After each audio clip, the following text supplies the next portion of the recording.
morning, everyone. We have a great speaker for us today, Kristie Buckland. She's a plant scientist, and she focuses on vegetable and seed crop production, research, and extension. Her program strives to identify management strategies to increase farm sustainability. Using a system approach, her research examines the interaction of crop growth, yield, and pest pressure, along with soil health indicators. She's worked for 9 years in both conventional and organic vegetable and small grain systems. She earned her BS in a completely different field in Aeronautical Engineering in the U.S. Air Force Academy.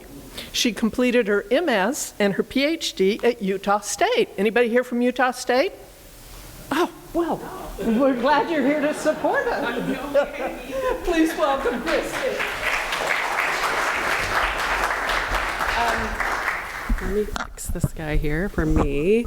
Hopefully you guys can hear me okay in the back. Okay, great, thank you. If I start to wander too far from the mic, somebody just start waving and I'll get close. Thank you for the introduction and for inviting me to speak to your group. I'm excited to be here. It seems like you all have such a vibrant community, so it's really fun to see. I was just looking at the slide and thought that I had messed up by not putting a logo on here from OSU. So I'm currently at Oregon State University, and these are all the collaborators that I work with and folks on my team also at Oregon State. But I was going to get to it here as well. As Caroline said, my background, I was born and raised in Michigan. My parents are school teachers. Learning and education have been sort of part of my life since I was born, in a variety of modes and methods. And so I got my BS in Aeronautical Engineering from the Air Force Academy, and then I spent 10 years as a pilot in the Air Force, sort of going all over the world during right after September 11th and all of that stuff. Then I left the Air Force shortly after I got married, and we had our first kiddo, and I wanted to be home more. And so I decided to go back to school. The first term that I was in was a vegetable production class by this really engaging teacher, Dan Drost. And I got sucked into food production in the US and vegetable production in particular. And so that's how I sort of made that transition and got here. It looks a little strange on paper. But so now I'm at OSU, and I've been here for about 9 years now. So today I was going to talk to you about how we're using advanced technology in our production and in our research, and trying to integrate those systems here for our growers so that they can meet our food needs. We'll talk about some precision seeding and weeding with a machine called the Farm Droid, and then we'll talk about a disease that's really prevalent here in our brassica crops. And so brassica plant family has things like cabbage, cauliflower, broccoli, those plants that are sort of staples in all of our processed vegetables, frozen vegetables, canned veg even. And how we're using drones to both fight the disease and detect both weed pressure and disease pressure. And one thing I forgot to include on here too is I'll do a short little tour into some collaborations moving forward. So this is our newest loaner piece of equipment. We partnered with this company out of Denmark called Farm Droid.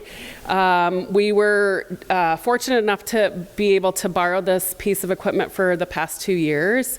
We paid for, we had some grower cooperators help pay to ship it over here, and then we've been using it rent-free for the last couple years to do some research and demonstration. Sorry. I thought that one. I'll get into the nitty-gritty of this, but basically you can see that it is managing all of our fields completely autonomously. So how did we do this? It started with a learning curve. On the right hand, the gentleman on the right-hand side his name is Joe Badalega. He works in my team. He's 4th or 5th generation farming here in the Willamette Valley, back to when PDX wasn't PDX, it was farm fields, right? And so his family farmed that area and then have populated down the valley and grown vegetables here way longer than anybody in this room, honestly. So he's a great team asset, and so we sent him over to Denmark to learn the equipment and learn the software, because we were going to be on our own. There are only 2 of these machines in the US right now. We have one, and Michigan State University has the other. And so we wanted to be independent in managing and operating that machine, even though we could get remote software help. We spent the first season, 2024, learning the system, learning how it would apply to the current farming operations that we have in vegetable production. And so these are some of the highlights of the machine. On the left, you can see that the top panel raises up, so that's all solar panels there. It's a very lightweight machine compared to regular tractor and implement equipment. It's a fraction of the weight on the soil, which is really good for soil health. It decreases compaction. The white parts on the left-hand side, those are the seeding boxes, so we fill those full of seed. It drops precision through a small tunnel. There's an electronic eye in there that monitors each seed that goes past. If it goes too far without a seed going past in one of those 7 units, it'll automatically stop the machine and tell you. They'll send you an email saying, I have a problem, come help me.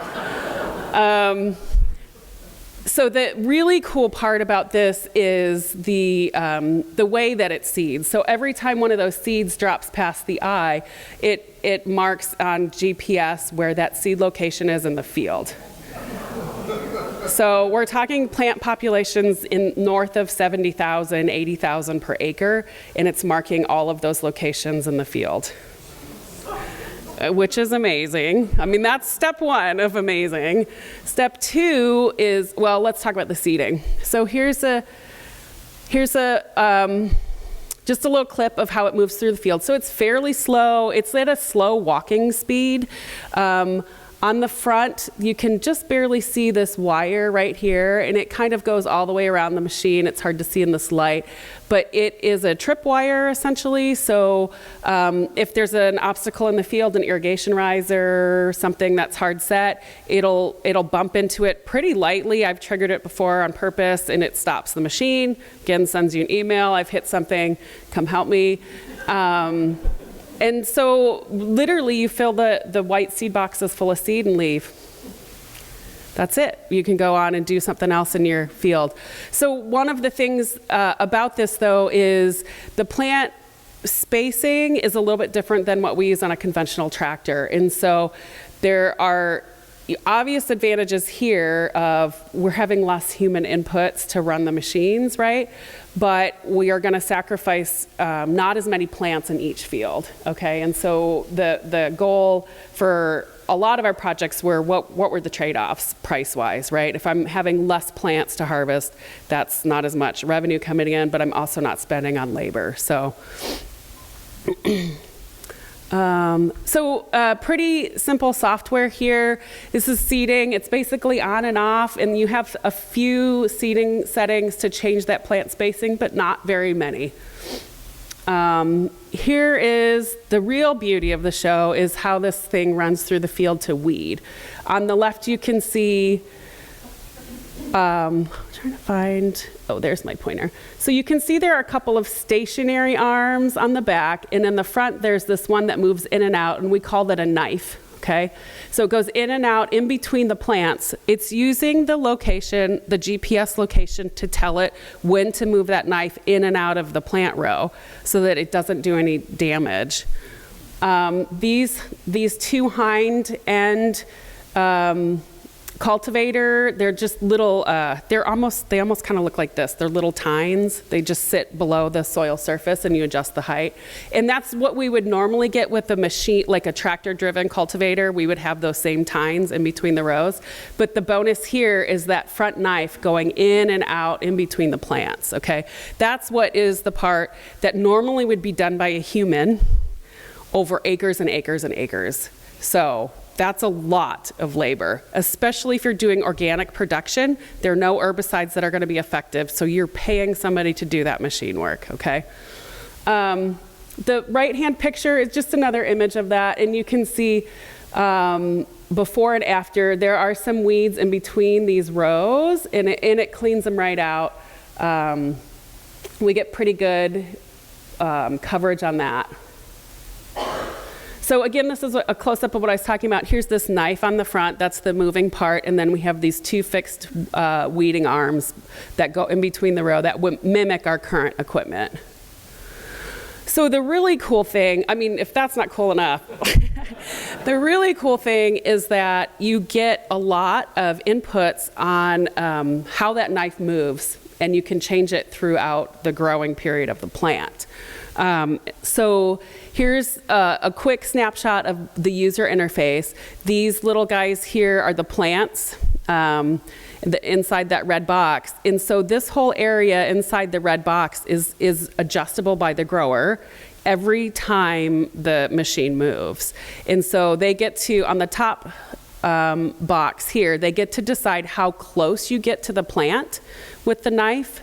And then on this one, you get to adjust how far into the row the knife moves, okay? So the unit will work in one direction, and then it'll come back and work the other direction as well. And so you get coverage on each side. So it sort of makes a zigzag pattern through the field and back to get one full weeding pass. So you can imagine if you're growing something like a turnip or a beet, and you start out and you have this little plant, you can get the knives really close, and then you make this tolerance really small. You can get close to the plants. As the beet bulb grows and grows and grows, you're going to want more protection around the plant so you don't. So that's exactly what you're doing here. You're just changing those numbers. You maybe run 10 feet to check it by eye, and then you hit it, and literally our guys walk away for lunch. One person. So the idea, after we messed around with this for the first year, we really wanted to see what could a machine like this impact the growers. So I've spent 9 years here. We've done a lot of great research, like on crop production, disease resistance, insect control. The number one problem every year is labor cost. I'm a plant scientist. I can't do a lot to help with that, but this was our opportunity where I thought, oh my gosh, like if I can bring this to the Valley and have folks see this and start to think about how they could incorporate a machine like this, we could finally do something about labor costs, right? So we're very excited here and to test it out and really looking at those labor inputs. So first we were looking at, are we gonna actually reduce the weed pressure with this machine, yes or no? And then we were looking at, can we introduce this to local stakeholders so that they could start to adopt these practices on their farms? So those were really our two big focuses. And then this was a project funded through the Oregon Department of Ag Specialty Crop Block Grant for the last 2 years. So first we looked at some replicated trials because that's what we do in science. We like to make sciencey things out of it. But it's a smaller plot. We looked at, did we have any damage to the radish plants, just like we were talking about? Could we set up the machine correctly? And then let's start to quantify the weed pressure. We did quantify the weed pressure with help from my colleague Pete Berry on campus, and he runs this really cool drone scouting program. He's a weed scientist, and he's employing drones to actually quantify the number and type and area that weeds are taking up in the field. And so he would run this drone over the field at about somewhere between 10 and 20 feet in the air, get an image like this where we have our radish rows here, and then start to digest it down to find individual plants like this, which he's identified by species, and then train his computer model through AI and machine learning to identify all of the plants that look like this in the field, to start getting these numbers here, and translate it out to a field scale. So the computer will do this purple area here, and it's going to call it a pigweed plant, and it'll find it in the field, and you can see if you look real close, it's just these little purple dots all over the field, okay? So after the model is trained, it can identify the plants, it'll scan the whole field as we feed it more and more data, and it gets more accurate as it works. And what you'll notice here is we have a bunch of weeds, and these weeds are all within the row of the radish. And so this is one of the fields that did not have the knives go through, okay? So we're still crunching all that data. This was stuff that wrapped up in October, so we need a little bit more time to crunch the numbers. But what we started to find was that this is the weeding pressure beforehand. So we had areas that had the knives run through, so all of the weeding mechanisms, and we had areas that just had those in between row like we would with the tractor. And before we weeded, they were pretty close to about the same number of weeds in a given area. After we weeded, there was significantly less in the area that had the knives go through. We definitely had, I mean, it did a great job by any standard compared to a traditional spray or hand crew, but we did see really, really clean fields with all of the operations moving. And then as far as yield, we didn't see a big hit. We didn't lose very many plants. We didn't see much root damage. Radishes, are real easy to see. You've got that red outside and the white inside, so it's real easy to see if we get a knife cut through there. And we didn't see very much damage either, meaning the equipment was set up correctly, but also the technology seems to be working.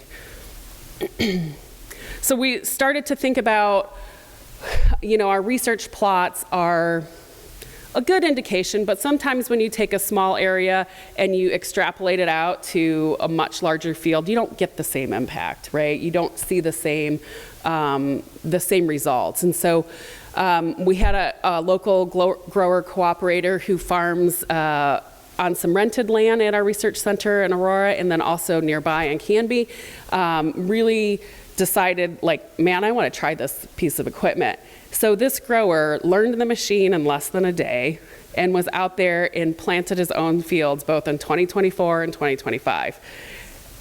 So that's the kind of, growers here are super innovative, right? But then also the equipment itself is pretty simple and intuitive if you know how to farm, right?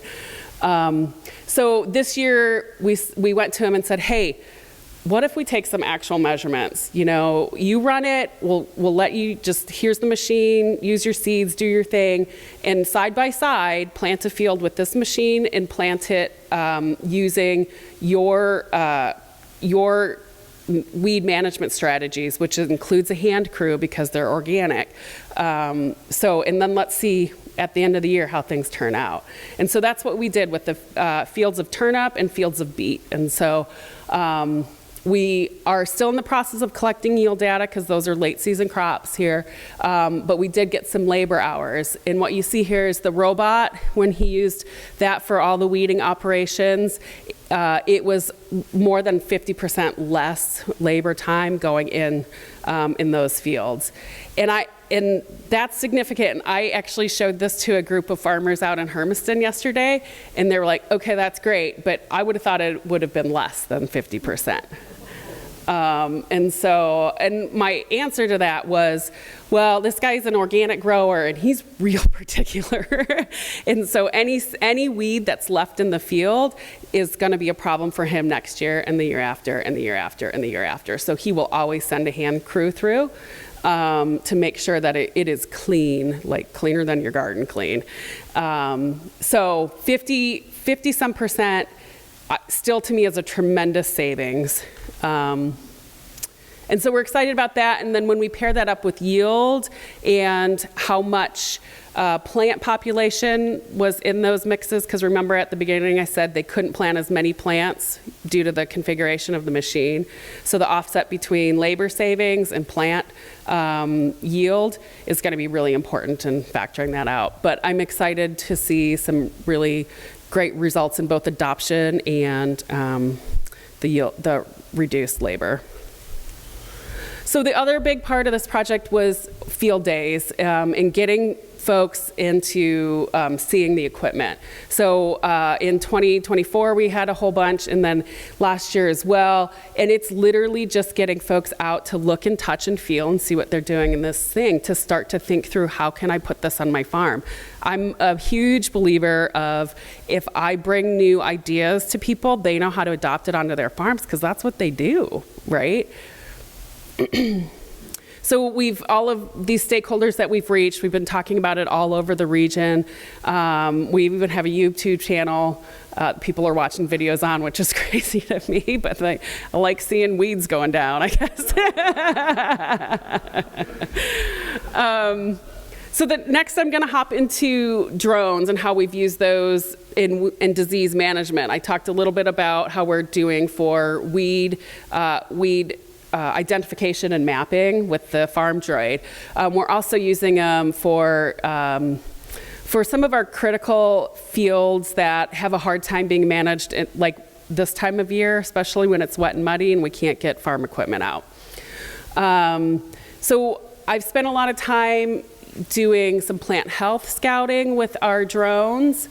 UAS is unmanned aerial system, or they changed the unmanned part, so it didn't say man, but that's what it means. I still call them drones because that's a universal term that everybody recognizes. So we've had cameras on our machine that would collect multispectral images. So think of it as 5 different lenses at different wavelengths. At the same time, it's taking 5 shots at once as it goes through the field. Coupling that with IR signatures for heat stress, that type of stuff. We've done lots of trials on that. Earliest on, we were really looking at, could we identify plant disease early enough to take some intervention steps?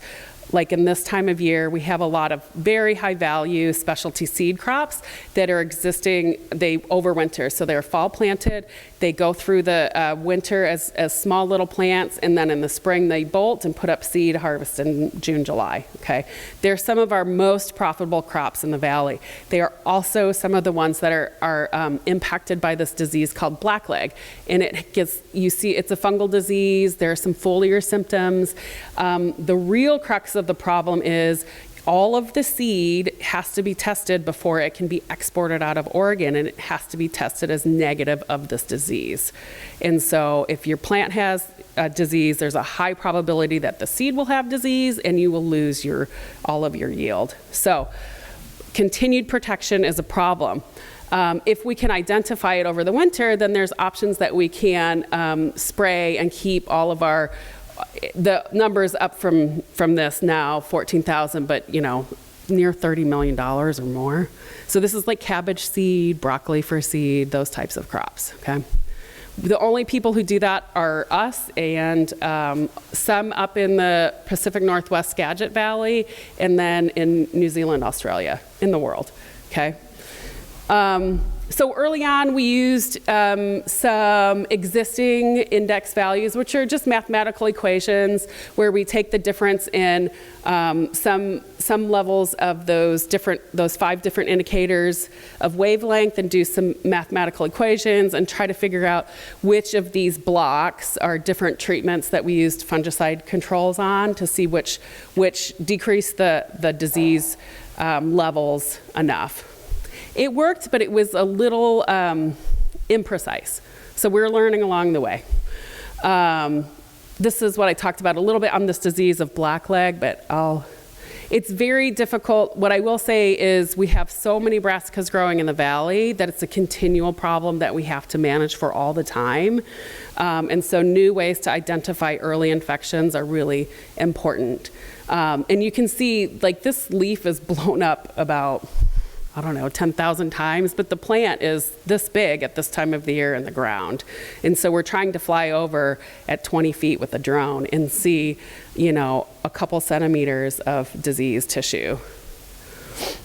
These are some of the tools we used, and I have students who come through and learn how to fly the drone and learn how to use the systems. This was our first drone student, and he did such a great job for us.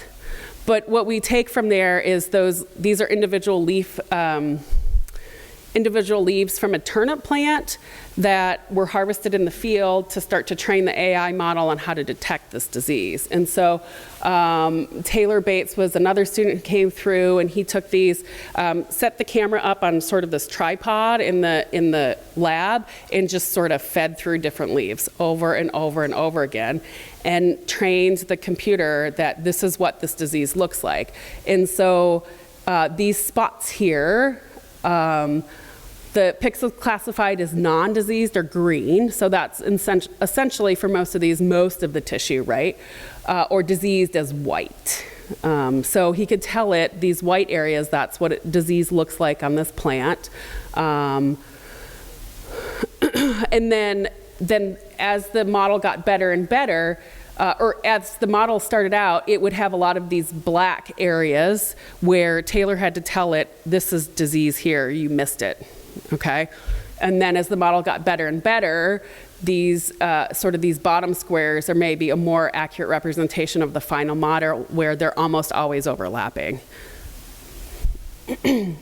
So that process took, I think it took him a solid 6 months in the lab to learn how to do that, to learn how to teach it, and then to start translating it out into the field. And so he was a master's student, graduated, did a great job. We got a lovely publication out of it. And then we started to think about what's sort of next here. The next step being, if we can detect it in the field, which we're getting really close to being able to do, how can we manage it at this time of year? Well, so over the last few years, we've started to adopt and have more regulation and more flexibility and authority around using drones to apply pesticides. So this comes into a whole different category of flight, and so all of the drone flying that we're doing are under FAA rules, okay? So I had a heads up on that since I spent a while with the FAA rules, but when we have small drones that are for photography only, they fall under one set of rules, and they're pretty easy to do. So anybody in this room could spend, I would say, less than 10 hours studying some online things, go take an FAA exam, and then you'd be licensed as a commercial operator for a small drone weighing less than 50 pounds, okay? The next step is application, and so once that drone gets over 100 or over 50 pounds, then it falls into a new category, more like an airplane would, okay? So there's a whole lot more restrictions on that. And then we have restrictions on the pesticide labeling. Who can apply, and when, and where, and how. So over the last few years, those have been developing more and more and more, so we have more options of things that we can use in our production system, and we need to continue to research how to use those, right? So our idea on this project was, well, we know we have effective fungicides that if we could get into the field and spray at any given day, we could keep the disease problem under control. But this time of year through March, it's really tough to make sure that we can get a tractor out in the field. It just doesn't always happen. It's just too muddy. So will those effective fungicides be able to be applied using a drone and still provide the same result and the same efficacy? Because it's a whole different delivery system and different volumes and rates, right? So what we did was set up some trials down at a research center near Corvallis. We had areas that were these yellow ones where they didn't get any fungicide applied, so we knew the true disease pressure. We had ones right next to it that were applied by drone, and then ones that were applied by a simulated tractor, and that included somebody walking it over with what was like a tractor boom. And so we were able to apply all through winter because we used foot traffic to do that. And we thought that was the most fair way to test this. It's maybe not the most applicable field-wise, because we would have to miss treatments if we were just doing it with a real tractor. So last year we did the first one over winter. We have a second year planted now, and we're going through this again. But we had some pretty cool results in the first year. So the one thing on here, these are the the names of the fungicides that we're using, which are industry standards and probably don't mean a whole lot to most of you. But the thing that is different that I wanted to keep this in for is the volume of product that's going out, okay? So there's a massive difference between 5 gallons an acre and 20 gallons an acre. And traditionally, plant pathologists think volume is key when applying a fungicide. It's very important to get good coverage and make sure that the product is really getting dispersed all over the plant. And traditionally that's been with volume. So the idea here is being a ground boom is shooting down onto the plant, right? A drone is flying over and it's creating this massive air disruption in sort of the circular pattern. And so a lot of folks have been saying, oh, well, you're going to get better coverage because it's going in a circle and it's going to hit all of the plant's tops, bottoms, sides, all of that. And so we really wanted to test if that was true or not. So here's a quick image of the drone applying over the field. The yellow is marker, so we can see where it's going. But so you can see the disbursement pattern of that's a lot different than just like a light hose going down, right? So we had a lot of questions on that. And so what we ended up doing was doing so many spray cards. Poor Pete and Andy spent so much time on spray cards. And so these cards are indicators here where they start out white. You put them in the field. Since we didn't know what to expect, we ended up putting cards like straight up and down, straight sideways, at a whole bunch of different angles all over the field to understand the spray pattern within those two different treatments. And so they start out white, and the yellow parts are where they've had droplet spray. Okay, so where a droplet has landed. And so what you'll notice is the top one obviously has a whole lot more area covered, and the size of the droplets appear to be much larger, right?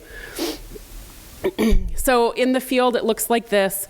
And then again, through machine learning and AI, this is a much easier process here of just doing the difference between the colors for area. And so they'll process it through that same type of system. We use an ImageJ software, and it just counts the total area difference between those two images. And so we end up with sort of a black and white area, and it'll give us the numbers on that, and we can turn it into like data. So this is a quick overview of how they're assessing plant disease, again, with that same, so here's the field from 2024 into this current spring 2025. And so this is the drone image, super compressed. And then starting to look at another indicator, another mathematical equation using NDVI, which is a very common plant health indicator model, in looking at which ones have the most disease incidence. So as far as the cover, so how much of the spray card sheet was covered with spray, which we link pretty closely to fungicide efficacy. You can see the boom is the simulated tractor, and then the orange is the drone. You can see in all 4 different replicates of it, it was significantly less area is being touched by that drone product than with the boom, to which our plant pathologist said, oh my, that's probably not a good indicator. And then, so this is the disease incidence. So the number of plants, so our pathologist walks through and visually will identify plants throughout the field and do a count there. And then we pair that with those images that we got through NDVI and see if they match up. Do they ground truth, right?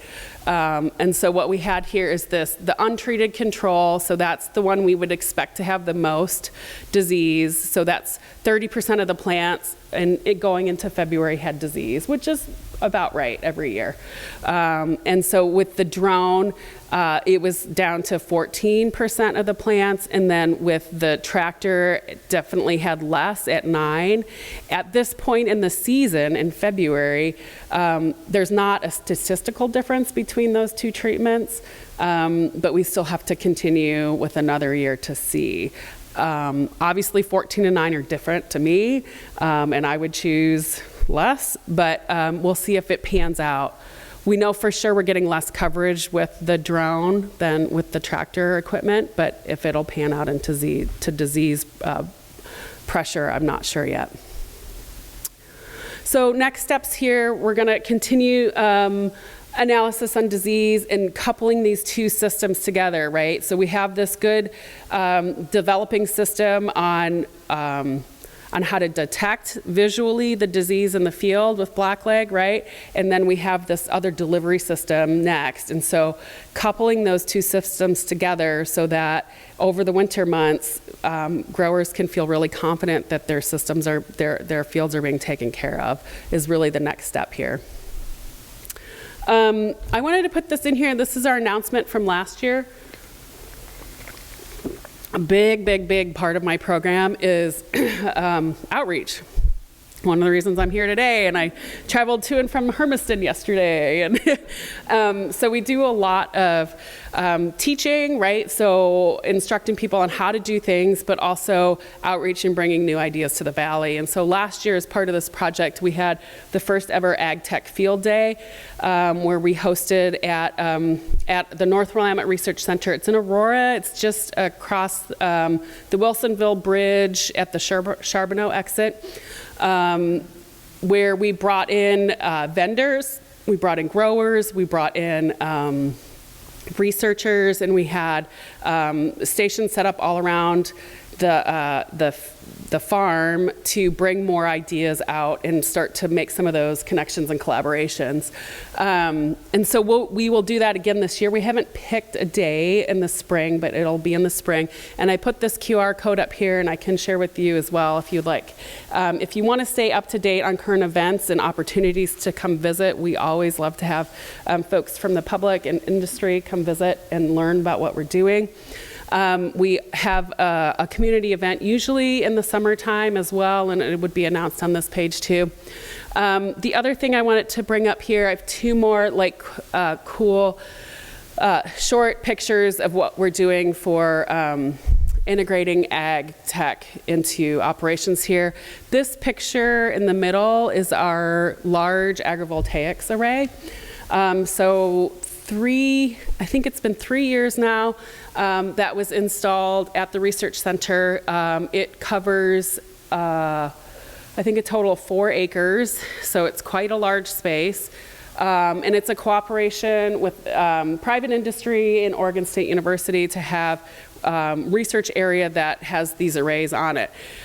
You can see the tractor in between there. That's Joe, again, on one of our regular tractors. And so the idea with this array was to put it in an arrangement where it's farmable in between the rows.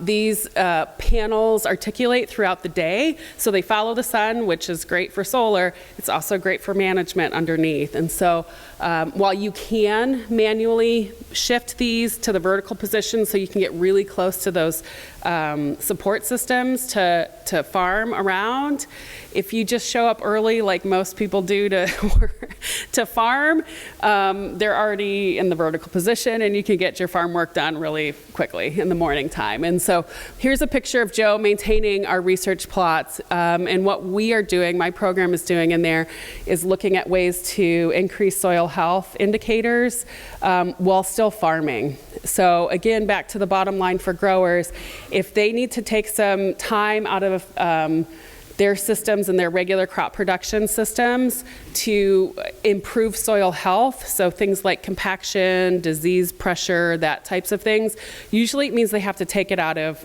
production or their usual crop rotations, and that is an instant automatic loss, right? So if there's an offset way that they could do it with temporary solar installation or something like this, and couple it with some of the approaches that we know, that might be a beneficial way. Just briefly, we've had 2 years worth of data out of that. Even though the system's been there for 4 years, we've been growing our crops there for 2 years. And I presented this fall at a national conference that showed our soil indicators are getting better inside the system with less disease pressure and some increased presence of indicator species that we like to see. And so we didn't lose a lot of crop production yield, but we did get some beneficial indicators in the soil, which would be a huge win. So we're going to continue doing that moving forward as well, as long as we can find the money. And then this last collaboration, I think it's just a really cool idea, and I threw this in at the last minute. There's a startup company in Donald. Anyone know where the GK factory is in Donald? Yeah, okay, so they're just to the south of that on part of GK's land. They partnered with them for development of their units, and it's called Canopy. It's a young company. They are a fully autonomized indoor crop production system. So this is the size of a basketball court and 3 stories tall. So what we are working on with them is using imagery, so a lot of the stuff that we talked about with the drones and the drone camera, of putting those types of imaging and learning systems inside here along these rails of crop production to, again, detect disease, detect nutrient, quality indicators, those types of things, so that it even integrates further. So as just a primer for this whole system, nobody touches anything in here. The seeds get loaded into this machine back here. It seeds into the transplant trays for you. It houses it in its own little production system. It takes those little baby transplant plugs and puts them into these larger trays, and that's where the crop grows. When it's time to harvest, the robot picks up each individual one, cuts it, drops the roots, and moves the product out the door. And so you can stand on the other side of this and get your fresh heads of lettuce moved out. It is amazing. And so this is a young company. This is the CEO and the leader there, David Ashton. And these are part of his crew. I had to cut off a couple guys, unfortunately.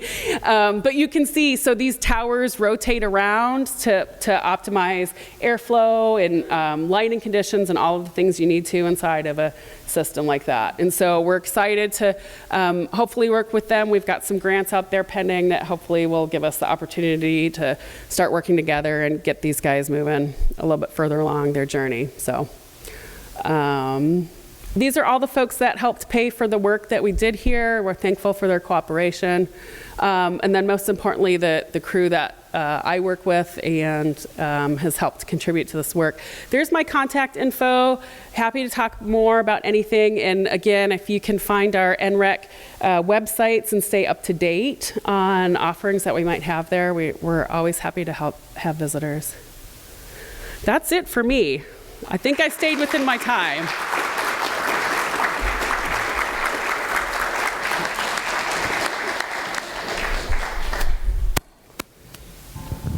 Oh boy, lots of hands. I told you. Yeah. Thank you. This is fascinating. Yeah. I guess I have so many questions, but I'll just start with one. How durable are these? Not the drones, but that thing that went through the weeder and the planter. Can it operate in high heat like we have sometimes in the valley, or certainly over in Hermiston and in Oregon, and the general weather that we have? How durable are they, and do you think they will be in the future? Yeah, good question. Super durable. It's lived outside for 2 years. We brought it in last winter just sort of out of precaution, because that's what we usually do with most farm equipment. But it's supposed to run 24/7 to recharge that battery, with the option you could add an additional battery if you need to, but we've never had to. So it's very lightweight, but all of the pieces are high quality. Yeah, and the price is very appealing for the grower. It's about $100,000, $110,000, which is a drop in the bucket for farm equipment. Yeah. Okay, my name is Ann. I think your question, my question is around break even between labor cost versus the machine cost. Yeah. If it's only $100,000, how long would it take for a farmer to recoup? The farmer that we worked with on this, within one season, and then some. So, you know, most of our large vegetable producers are having a hard time filling labor crews. And for at least the time that I've been here, they rely on the H-2A program to bring in workers, which is expensive. The legal costs around that, and then they end up paying north of $20 an hour for labor. And then probably the average farm has, I'm just going to guess, I mean, they're usually rolling out to the farm with a school, like a regular full-size school bus full of people, so 40 or more, working most of the weekdays. So $100,000 is maybe a week's worth of labor. Yeah, it's insane. And that's why, you know, part of my heartache with the job is, well, I can increase your yield 10% by doing different fertility or something else, but it doesn't touch the $100,000 in labor, right? So these types of things where we bring in labor savings, and we're not getting rid of labor, we still need some, but we are filling the need where they can't even fill the bus to get people here. And if we're gonna keep production in the valley, which I'm a strong advocate for, we need to incorporate some of these things. Hi, I'm Ken. Hi. Thank you, that's fascinating. Yeah. Hey, that weeder, is that working on detecting the plants, or is it actually working off a GPS? GPS only. So we call it a dumb smart weeder. Wow. So there's no visual eye. That's the thing that makes it tremendous to me, because all of the other like next generation weeders out there are using some sort of electronic eye to identify and make decisions. So when that eye is out there making decisions about what's a weed and what's not, you have to train that, just like we did with our other visual models. So you're training the machine, and then you're having to continue to train it. So there are other models that use electronic eyes, and folks out in Eastern Oregon, up into Washington, Idaho, like potato production, other onion production, they're spending $1 million on a weeder. They've got somebody on the tractor they're paying, and then they have somebody monitoring the weeder remotely, so that's another person they're paying. And to make ends meet on that system, what I've been told is they're running it 24/7. And so I can't do the mental math on how that works over $100,000 dumb weeder, you know? But we'll see at the end of the day when we finish up our numbers. Hi, this is Hi. Jim. I had one question about the results of the spraying, where you're comparing the drones to the tractor. Yeah. Was that the autonomous tractor, the robot? Or No, that was what we would normally have as a boom tractor. And so it's, you know, behind the tractor there's this boom and nozzles coming down. And so that it's going through the field like this and spraying down only on the plants. So we're comparing, you know, that downward spray pattern to what you get 20 feet up in the air when it's sort of dispersed everywhere. Surprisingly, there's not very much research on that. I mean, if you look in other industries like aerospace, they know exactly where the airflow is going. But so far in drone production, we're going to be the first couple people to publish this stuff of where is the spray actually going and how is it depositing on the plants or not. So it's pretty exciting. Yes. Hi, I'm Virginia. This is fascinating. In terms of the weed growth, Yeah. you've got the seed, you've got the the one that you want to grow. Are you doing anything with something like corn gluten or seed generation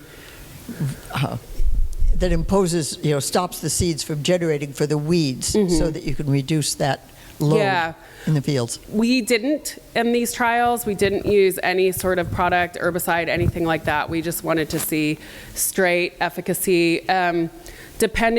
So we based those weeding trials basically on organic practices. They weren't certified fields, but we were using all of the organic practices because that's where the highest labor inputs are. Most organic producers aren't going to use anything to spray out weeds or to suppress weeds except for sort of a burn down with some sort of acid based, and that's going to be it's going to kill everything, right? So that's a pre-emergent only. There are only a few crops that I know of where folks really do that. Something like parsnip or carrot, where you plant the seed and it takes 3 weeks for it to come up. Usually they'll go over the top right before those crops emerge and just burn off everything with an acid on top right before. But that's really the only production that I can think that does that organically here, because it's really costly and it's kind of risky, because if you mistime that, you got some problems. So, yes.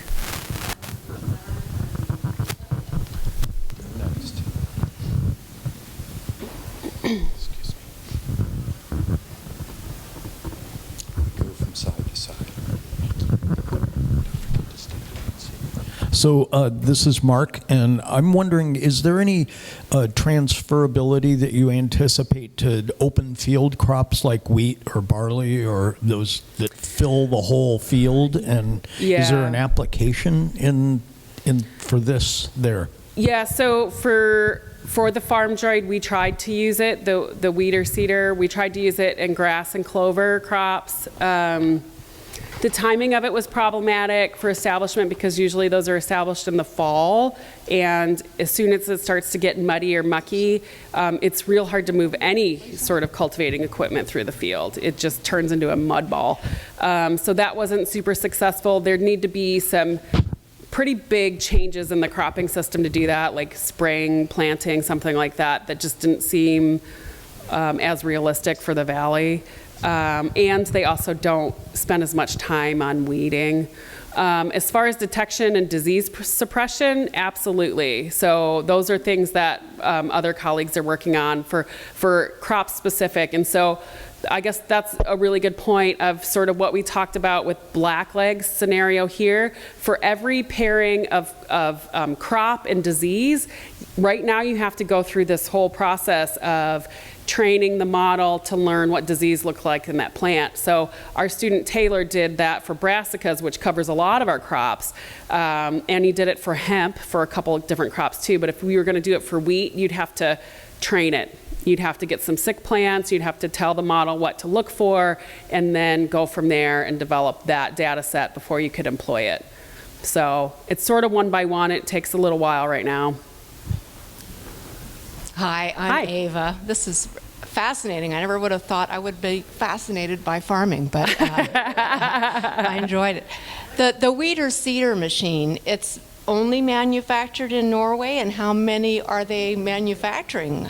It's in Denmark, and Denmark, I don't know their current population. They are all over the EU, so they do a lot with beet producers, other vegetable root crops. They have thousands of them throughout the EU, and they really were trying to break into the US market, which is why, they let us borrow the piece of equipment.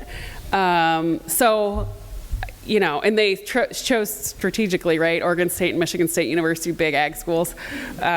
So I can't answer that. I know it's been a slow rollout for here in the U.S. for them, but the company's been around for, I want to say 7 to 10 years. Okay. And they continue to improve. So the next phase of this is they're making spot spraying capability on it, which means you could spray right where it drops the seeds. So sometimes we'll spray on like micronutrients for plant growth. So you could target micronutrients to plants in the field, or you could do some sort of pest control, biological, something like that. So, I mean, once you put that on, it's just really opens up a whole nother window too. My name is Neil, and I just one more. My question actually piggybacks on the one she just asked. Because these have already been in use in Europe, are you duplicating studies that they have already done, or are you looking at diseases that exist in the United States but don't exist in Europe? A little bit of both. So we're duplicating some of the company-produced data, I would say. Generally, when folks are trying to bring things to market, they want a third party to evaluate them. And growers really look for that too. And so the company will do their own work on efficacy and all of that stuff, but they want to really get it ground truth that means a lot to them and to growers to be able to see it tried by a third party. And so we have different growing conditions, different crops, different market demands, all of that stuff here. So it's a little bit of both. Yeah. Thank you for questions. Thank you so very Yeah, much. thank you. Fascinating. We really appreciate it. Thank you. Thank you.